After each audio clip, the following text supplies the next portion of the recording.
बंगाल में घुसपैठियों के खिलाफ एक्शन, मालदा में खुला पहला डिटेंशन सेंटर। इस समय की बड़ी खबर, डिटेंशन सेंटर में 9 बांग्लादेशियों को रखा गया है। मालदा में पहला डिटेंशन सेंटर खुला है पश्चिम बंगाल के मालदा में, और 9 बांग्लादेशियों को इस डिटेंशन सेंटर में रखा गया है।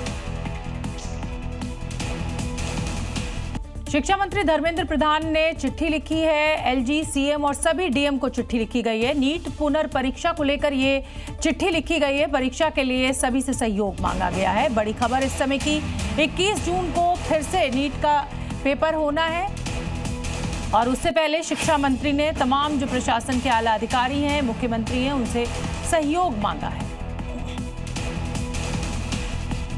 एलजी, सीएम और डीएम को चिट्ठी लिखी गई है। मैदानी इलाकों में गर्मी पड़ने के कारण लोग पहाड़ों पर पहुंच रहे हैं, और गर्मी से राहत पाने के लिए जम्मू कश्मीर के गुलमर्ग गए 300 लोग इसी समय मुसीबत में फंस गए हैं, जब रोपवे केबिन में अचानक खराबी आ गई। सेना के मुताबिक अभी 4 से 5 घंटे और रेस्क्यू ऑपरेशन चलाना पड़ेगा।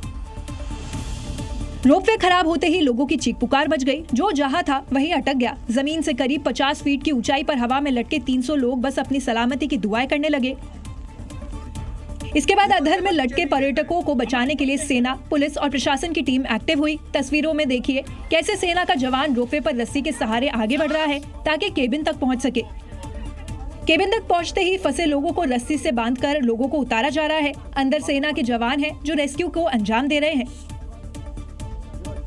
कुछ को रस्सी तो कुछ लोगों को सीढ़ी के सहारे केबिन से सफलतापूर्वक रेस्क्यू किया गया। तस्वीरें देखिए, टूरिस्ट को जमीन से केबिन तक सीढ़ी लगाकर उतारा जा रहा है। गुलमर्ग रोपवे एशिया का सबसे ऊंचा और सबसे लंबा केबल कार प्रोजेक्ट है। ये दुनिया की दूसरी सबसे लंबी और दूसरी सबसे ऊंची केबल कार है। ये 2 फेज में गुलमर्ग के आधार से कोंगदोरी और फिर अफरत चोटी तक जाती है। तमिलनाडु के कोयम्बटूर में बच्ची के साथ यौन शोषण और मर्डर के मामले में प्रेस कॉन्फ्रेंस के दौरान एक ऐसी तस्वीर सामने आई जिसे देखकर सोशल मीडिया पर लोगों का गुस्सा भड़क गया। दरअसल इन प्रेस कॉन्फ्रेंस के शुरू होने से पहले आईजी रम्या भारती किसी जोक पर खिलखिलाकर हंस रही थी। ऐसा लग ही नहीं रहा कि ये प्रेस कॉन्फ्रेंस 10 साल की एक मासूम के साथ यौन उत्पीड़न और फिर उसकी हत्या जैसे गंभीर मामले पर है, क्योंकि आईजी साहिबा का बॉडी लैंग्वेज ही हैरान करने वाला है। आईजी रम्या भारती कभी इस तरफ बैठे अपने साथी पुलिस वाले से बात कर हंसती दिखी, तो कभी दूसरी तरफ के पुलिस वालों से बातचीत कर ठहाके मारती रही। हंसी भी ऐसी कि आंखों से आंसू निकल आए, और ये हंसी ठिठोली करीब 2 से 3 मिनट तक चलती रही।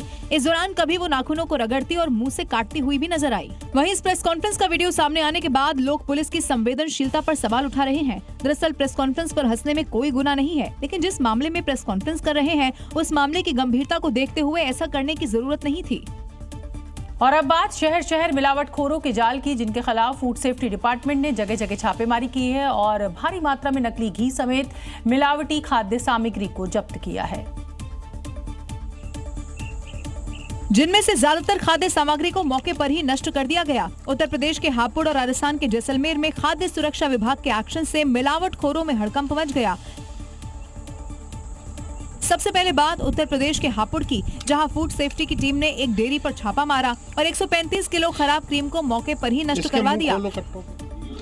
इतना ही नहीं, 24 टीन वनस्पति घी संदेह के आधार पर सीज कर लिया गया।